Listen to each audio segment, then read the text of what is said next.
All right, so we're diving into a pretty intense story today, right? The story of Cain and Abel, Yeah, it's definitely one of those stories that's stayed with humanity for a reason. the first murder in the Bible.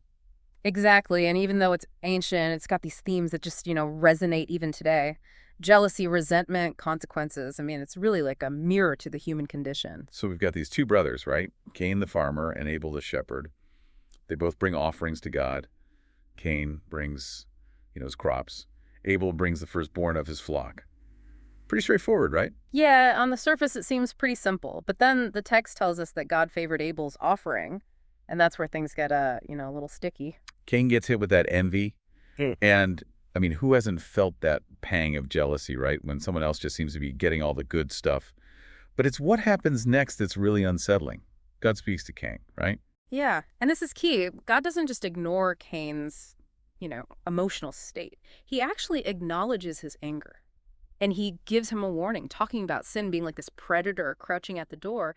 It's almost as if God is saying like, "Hey, I see your struggle, but you have a choice here. Don't let this consume you." That image of sin lurking at the door. Yeah. It's so powerful and so vivid. It makes you think about those moments when we're tempted to do something wrong. That little voice that says, go ahead, do it. No one's watching. Exactly. And that's what's so fascinating about this story. It's not just about one man's sin. It's about this human struggle with temptation, with those darker impulses that we all have. So God gives Cain this chance, this warning, and then Cain goes and invites Abel out to the fields. Uh, this is not sounding good. It feels premeditated, not just a spur of the moment kind of thing. Right, there's a clear intentionality here. And this is where that idea of responsibility really comes in. Cain had time to think to make a different choice. But he lets that anger and jealousy fester, and it leads him down a very dark path. And then bam, the first murder. And then God asks him, where is Abel, your brother? And Cain replies, I don't know. Am I my brother's keeper? Chills. It's such a powerful line because it speaks to that tendency we all have to deflect responsibility. Cain's trying to distance himself from what he's done, from his obligation to, care for his brother. But it raises a huge question for us, too. What does it mean to be our brother's keeper in today's world? Man, that's a question that goes way beyond Yeah. this ancient story. Yeah. Are we responsible for each other, Yeah. for the well-being of those around us? Exactly. And the story doesn't give us easy answers. It just lays out this stark reality, human choice, the consequences of those choices, and the ripple effects that extend outward. So Cain is cursed, exiled from the land. Right. That's a pretty hefty punishment. It is. It highlights the severity of his actions, Yeah. the impact of, taking a life. But there's also another layer here. Cain, the murderer, is now afraid for his own life. He says anyone who finds him will kill him. The irony. Wow, talk about reaping what you sow. Mm. He inflicts violence and is now terrified of experiencing that same violence. It's like this vicious cycle. And yet, even in this moment of judgment, God shows mercy. He places a mark on Cain to protect him from vengeance. That's interesting. So the mark isn't a punishment, but a way to kind of stop the cycle of violence from spiraling even further? That's right. It's a reminder that even when we make terrible choices, there's still a possibility for some kind of protection, some kind of grace. But that doesn't erase the consequences. So Cain goes on to have descendants, builds a city. Mhm. It seems like even in exile, life goes on. It does, and his descendants develop skills, crafts contributing to human progress. But there's this dark undercurrent. We're introduced to Lamech, who boasts about killing a man for simply wounding him. It's like that initial act of violence, that break in connection between Cain and Abel just keeps echoing down through the generations. Exactly. Lamech even invokes Cain, claiming he should be avenged 77 times if Cain was avenged 7 times. It's just this chilling reminder of how easily violence can escalate. It's heartbreaking in a way. This one act of violence, fueled by jealousy, just has this ripple effect, this legacy of pain. But what about Abel? Is his story just tragically cut short? Well, Abel's life is tragically cut short, but the story doesn't end there. After Abel's death, Adam and Eve have another son, Seth. Okay, so a new son enters the picture. What's significant about Seth? Seth represents a new beginning, a fresh start after the tragedy of Abel's murder. His lineage is connected to seeking God, calling on his name.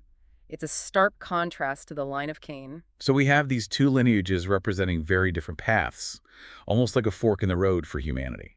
One marked by violence, the other by faith. It's a powerful image, and it raises the question, Which path are we choosing in our own lives? Are we perpetuating cycles of violence, or are we seeking reconciliation and a deeper connection with something beyond ourselves? That's a lot to unpack. We need a moment to process all of this. We'll be right back to explore these ideas further in our deep dive into the story of Cain and Abel. You know, it's amazing how a story this old can still feel so relevant. It really is. I mean, we were just talking about jealousy. It's such a basic human emotion, right? I mean, haven't we all felt that little twinge when someone else gets what we want Yeah. or seems to be, getting all the attention? Oh, absolutely.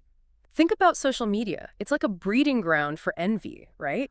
We see these curated versions of people's lives, and it's so easy to fall into that comparison trap. Oh, totally.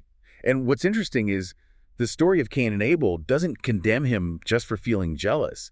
It's what he does with that feeling that's important. It's that moment of choice. Exactly. God gives him a chance. He warns him about the danger of letting that anger and resentment just, fester. But Cain chooses to act on those impulses, and the consequences are devastating. It makes you wonder, though, what if Cain had made a different choice? What if instead of plotting against his brother, he had actually talked to him or to God? That's a great question. What if he had tried to understand why God favored Abel's offering? Maybe there was something he could have learned. Maybe there was a way to reconcile, to bridge that gap between them. Yeah, I think that's something we can all relate to, right? Those moments when we feel wronged or overlooked. It's so easy to let those negative feelings take over, to, build up that resentment. It is. But this story challenges us to think about those moments differently. What if instead of lashing out, we chose to communicate, to seek understanding? That's not always easy, though, is it? It takes courage to confront those feelings, to have those, difficult conversations. You're right, it does. But it's often in those moments of vulnerability, those moments of reaching out, that real healing can begin. And that brings us back to that question, what does it mean to be our brother's keeper? It's not just about avoiding harm, right? It's about actively seeking the well-being of others. Yeah, it's about recognizing that interconnectedness, that shared humanity that binds us together, and that extends beyond just our immediate family or friends. It's about our responsibility to the wider community, to the world. It makes me think about all the ways we can make a difference, right? Volunteering, speaking out against injustice, simply treating people with kindness and respect. Those everyday acts of compassion, they can have a ripple effect. They can help to create a more just and peaceful world. It's like choosing the path of Seth, the path of reconciliation and connection. Speaking of Seth, we were talking earlier about those two lineages, right? Cain's line marked by violence and Seth's line associated with seeking God. It's a pretty powerful contrast. It is. It makes you think about the choices we're making. Are we contributing to a legacy of hurt and division, or are we building something better, something more hopeful? It's a big question, but it feels important. And it's not just about some grand gesture, right? It's about those small everyday choices we make. You're so right. It's about choosing forgiveness over anger, understanding over judgment, love over hate. It's about remembering that we're all in this together. Mm. And even when we mess up, even when we make terrible mistakes, there's still a possibility for redemption, for a new beginning. Absolutely. Yeah. The story of Cain and Abel is a tragedy, yes, but it's also a story of hope. It reminds us that even in the face of darkness, there's always a possibility for light. It's like that glimmer of hope we see with the birth of Seth, right?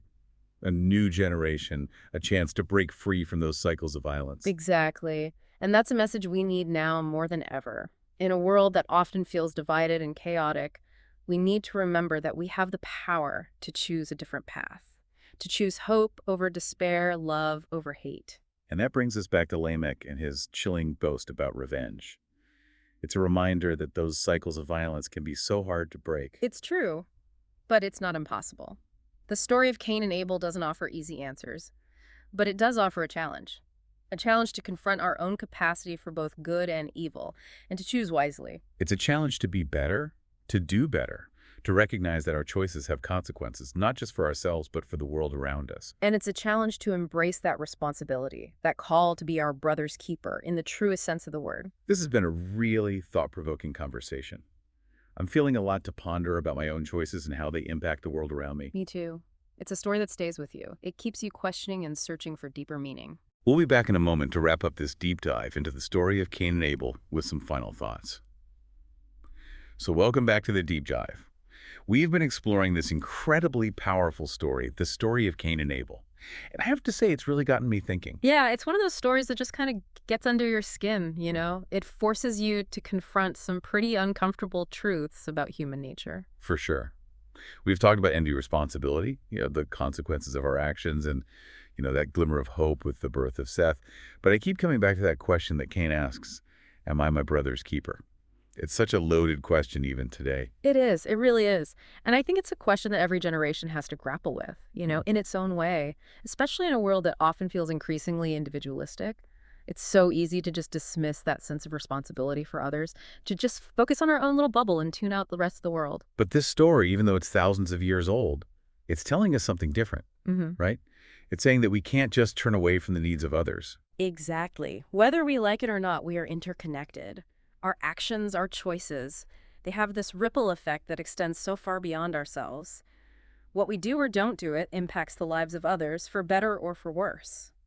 So, practically speaking, what does it mean to be our brother's keeper in today's world? I mean, does it mean we have to be best friends with everyone? Solve all the world's problems single-handedly? I don't think it's about being a superhero or, saving everyone. It's more about cultivating empathy and compassion, recognizing that shared humanity that binds us all together. So maybe it starts with those small, everyday acts of kindness, right? Uh, Holding the door for someone listening to a friend who's struggling, speaking up against injustice when we see it. Exactly. It's about making those choices that contribute to a more just and compassionate world. It's about choosing that path of Seth, the path of reconciliation and healing, rather than perpetuating that cycle of violence that we see with Cain and his descendants. It's about making those conscious choices to build a better world, to break those cycles of negativity. Yeah, it's about recognizing that we're all in this together. That even when we mess up, there's always that possibility for forgiveness, for a new beginning. It's about choosing hope over despair, love over hate. This deep dive has been quite a journey. It's made me think about those moments in my own life when I've, maybe harbored resentment or turned away from someone in need. Yeah, it's a good reminder for all of us, myself included, to be more mindful of our choices and the impact they have on those around us. So as we all go back to our own lives, let's remember the lessons of Cain and Abel. Let's strive to be our brother's keeper in whatever way we can. Let's choose to be the Seths of the world. The ones who build bridges instead of walls, who offer hope instead of despair. Thank you for joining us on this deep dive into the story of Cain and Abel. It's a story that will stay with us long after this conversation ends. And hopefully it will inspire us all to live more consciously, compassionately, and connected to one another. Until next time, keep exploring, keep questioning, and keep diving deep.